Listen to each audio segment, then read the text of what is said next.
नमस्कार दोस्तों, हम आपके लिए लेकर आए हैं हिंदी शॉर्ट एंड 100 शब्द प्रति मिनट। अंक संख्या 1, एक्सरसाइज नंबर 8। तो स्टार्ट करते हैं। महोदय, शिक्षा आयोग ने अपनी रिपोर्ट में स्पष्ट रूप में कहा था कि क्षेत्रीय भाषाओं को उच्च शिक्षा का माध्यम बनाया जाए। इसे ध्यान में रखकर शिक्षा के बारे में तैयार की गई हमारी राष्ट्रीय नीति में भी यह माना गया है कि सभी स्तरों पर शिक्षा का माध्यम क्षेत्रीय भाषाएं होंगी और प्राइमरी स्तर पर मातृभाषा के माध्यम से शिक्षा दी जाएगी। हमारे देश की सभी भाषाएं बहुत समृद्ध हैं, किंतु हिंदी को संविधान केंद्र की राजभाषा का स्थान दिया गया है। इसका कारण यह नहीं है कि यह भाषा इन सभी भाषाओं में प्राचीन या समृद्ध है, बल्कि ऐसा इसलिए किया गया क्योंकि यह देश के अधिकांश हिस्सों में बोली और समझी जाती है।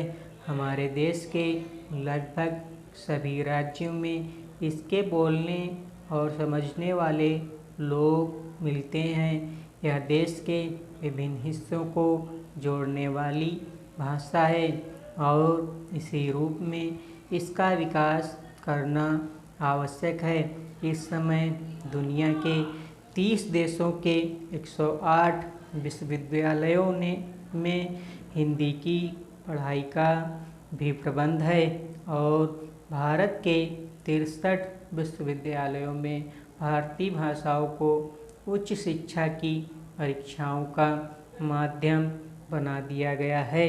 जैसा कि आरंभ में ही कहा गया है, विज्ञान के क्षेत्र में संसार के सभी देश बड़ी तेज़ी से प्रगति कर रहे हैं। इसलिए यह आवश्यक है कि हमारा देश भी विज्ञान और प्रौद्योगिकी की दौड़ में पीछे न रह जाए।